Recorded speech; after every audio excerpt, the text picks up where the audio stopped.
الحمدللہ رب العالمین والصلاة والسلام علی رسولہ الکریم اما بعد فاعوذ باللہ من الشیطان الرجیم بسم اللہ الرحمن الرحیم وانذر عشیرتک الاقربین صدق اللہ مولانا العظیم رب اشرح لی صدری ویسر لی امری واحلل عقدۃ من لسانی یفقہوا قولی۔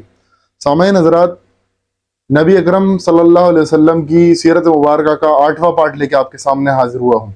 آپ جانتے ہیں کہ ہم یہاں تک پہنچ چکے تھے کہ اللہ کے رسول علیہ الصلوۃ والسلام جو ہے غار ہرا سے گھبرائے ہوئے حالت کے اندر آئے اور حضرت خدیجہ الکبریٰ رضی اللہ تعالیٰ عنہا سے کہا زمبلونی زمبلونی، یعنی مجھے اڑا دو مجھے اڑا دو۔ اس کے بعد کا معاملہ ہم یہاں سے سٹارٹ لیتے ہیں آج۔ اس کے بعد کیا ہوا؟ آپ آئے اور آپ نے کمبل مانگا، حضرت خدیجہ نے اڑا دیا۔ جب آپ کی تھوڑی حالت نارمل ہونے لگی تو آپ نے حضرت خدیجہ الکبریٰ سے کہا کہ مجھے ایسا لگتا ہے کہ خشیت علی نفسی، یعنی مجھے اپنی نفس کا، اپنی جان کا ڈر ہے، ایسا لگتا ہے کہ اللہ تعالیٰ مجھے ہلاک کر دے گا یا کوئی ایسا اور دوسرا کوئی معاملہ ہو جائے گا۔ تو حضرت خدیجہ الکبریٰ نے کہا، آپ دیکھیں بیوی ہمت باندھنے والی، انہوں نے کہا کہ اللہ ہرگز آپ کو رسوا اور ہلاک نہیں کرے گا، آپ رشتوں کو جوڑنے والے ہیں، غریب، بیوہ، مسکین، غربا اور یتیم مدد کرنے والے ہیں ان لوگوں کی۔ اسی طرح سے آپ جو ہے پریشان حال لوگوں کی مدد کرتے ہیں۔ ایسی ہستی کو، ایسی شخصیت کو اللہ تبارک و تعالیٰ رسوا اور ختم نہیں کرے گا، آپ کو اللہ تعالیٰ باقی رکھے گا۔ اس سے حضرت خدیجہ نے آپ کو موٹیویٹ بھی کرا اور آپ کو حوصلہ افزائی کری۔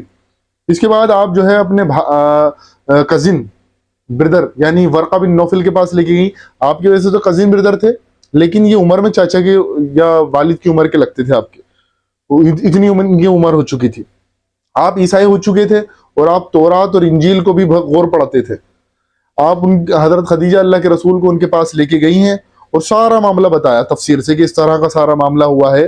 تو ورقہ بن نوفل نے کہا کہ یہ تو وہی ناموس ہے، یعنی یہ وہی فرشتہ ہے جو کہ موسیٰ کے پاس آتا، یعنی جبریل علیہ السلام، یہ تو وہی ناموس ہے جو کہ موسیٰ کے پاس آیا کرتا تھا، عیسیٰ کے پاس آیا کرتا تھا۔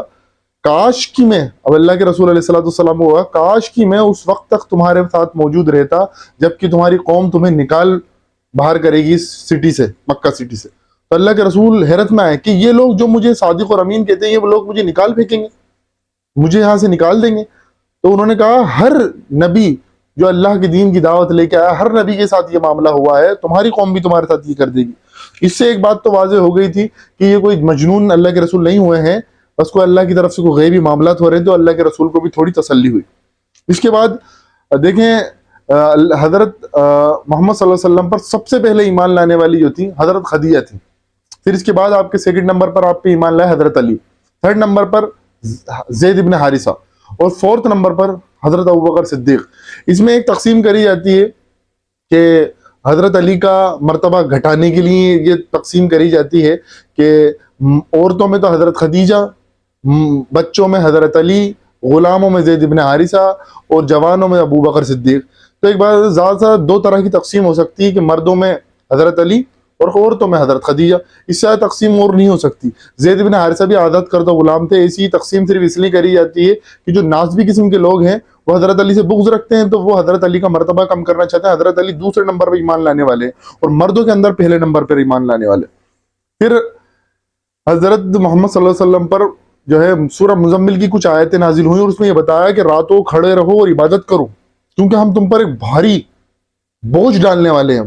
نزول وحی ہونے والا، لگاتار قرآن مجید نازل ہوگا، تو اپنے آپ کو اندرونی طور پر طاقتور کرو۔ اگر دیکھیں مکی ادوار کو اگر ہم تقسیم کریں تو مولانا مودودی علیہ رحمہ جو ہے مکی دور کو 4 ادوار میں تقسیم کرتے ہیں۔ پہلا دور وہ 1 نبی سے لے کے، یعنی نبوت کے ظہور سے لے کے 3 نبی تک، اس کو کہتے ہیں وانذر عشیرتک الاقربین، یعنی آپ نے اپنے رشتہ داروں کو، اپنے گھر والوں کو، اپنے قریبی لوگوں کو ڈرایا۔ یہ 3 سال چھپ کے دعوت دی۔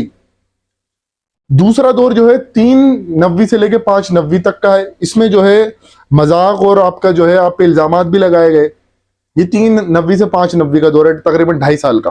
اس کے بعد 5 نبی سے لے کے 10 نبی کا جو دور رہا ہے، یہ پرسیکیوشن کا، ظلم ستم کا، اسی میں حبشہ کی 2 ہجرتیں بھی اسی میں ہوئی۔ اس طرح سے آخری دور جو رہا ہے وہ ہے 10 نبی سے 13 نبی۔ یہ بھی شدید ترین مخالفت کا دور تھا اور اس میں اللہ کے رسول علیہ السلام طائف بھی گئے ہیں، واقعہ معراج بھی ہوا ہے، یہ سارے معاملات ہوئے ہیں۔ تو اب دیکھ لیں پہلا دور جو ہے 1 نبی سے لے کے 3 نبی تک کا، اس کو ہم یہاں ڈسکس کر رہے ہیں۔ وَأَنذِرْ عَشِيرَتَكَ الْأَقْرَبِينَ، یعنی اللہ کے رسول علیہ الصلوۃ والسلام کو سورہ شورا میں حکم ہوا کہ اپنے قریبی لوگوں کو جو ہے خبردار کرو، ڈراؤ. اسی یعنی اپنی جو ہے چیریٹی بگنس ایٹ ہوم، یعنی اپنے گھر سے شروعات کرنی ہے. تو اللہ کے رسول علیہ الصلوۃ والسلام نے حضرت علی رضی اللہ تعالیٰ عنہ کہا کہ بنو ہاشم اور بنو مطلب ان دونوں خاندان کو بلاؤ اور دعوت رکھو. دعوت رکھ کے جو ہے وہ جو ہے دعوت، پہلے تو کھانا کھلایا جائے گا، پھر دعوت دی جائے گی اسلام کی. سب آئے. بہرحال جیسے اللہ کے رسول علیہ الصلوۃ والسلام نے دعوت رکھنا شروع کری، ابو لہب نے ہوٹنگ کر دی اور وہ بات جو ہے ادھر ادھر ہو گئی اور وہ بات ہو نہیں پائی. پھر اللہ کے رسول علیہ الصلوۃ والسلام نے حضرت علی کو کہا کہ علی دوبارہ دعوت. دیکھیں اس میں ہی پتہ چل رہا ہے ابھی تک ابو بکر صدیق ایمان نہیں لائے، حضرت علی سے کہا جا رہا ہے، نہیں تو حضرت ابو بکر سے کہا جاتا. حضرت ابو بکر عمر میں بڑے بھی تھے. تو دوبارہ دعوت بلائی گئی، تو بنو ہاشم بنو مطلب کو دعوت دی گئی اور وہ آئے. اب اس وقت تو تھا کچھ لوگوں نے شرمندگی میں بات سن لی، ابو لہب جیسے لوگوں نے تو شرمندگی میں بات سنی. اللہ کے رسول علیہ الصلوۃ والسلام نے یہاں زبردست خطبہ ارشاد فرمایا کہ کہا دیکھو یہ لوگوں، کوئی قافلے والا، کوئی رہبر اپنے قافلے کو گمراہ نہیں کرتا، ان سے جھوٹ نہیں بولتا. اگر بالفرض یہ مان لو کہ میں پوری دنیا سے جھوٹ بول سکوں تو کم سے کم تم تو میرے لوگ ہو، تم سے تو میں جھوٹ نہیں بولتا. سب کو میں اگر گمراہ کر سکوں، دھوکہ دے سکوں بالفرض، تو تمہیں تو نہیں کروں گا، تم تو میرے قریبی رشتہ دار لوگ ہو. پھر اس کے بعد آپ نے فرمایا کہ میں تمہاری طرف اللہ کا رسول بنا کے بھیجا گیا ہوں، خاص طور پر اور پوری دنیا کی طرف عام طور پر.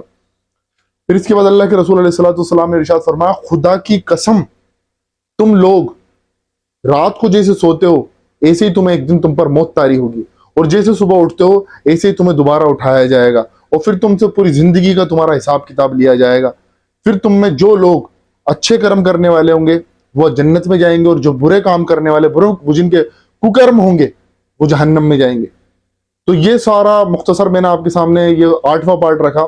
تو اللہ تبارک و تعالیٰ سے دعا ہے کہ اللہ تبارک و تعالیٰ میں کہنے سننے کے ساتھ ساتھ عمل کی توفیق عطا فرمائے.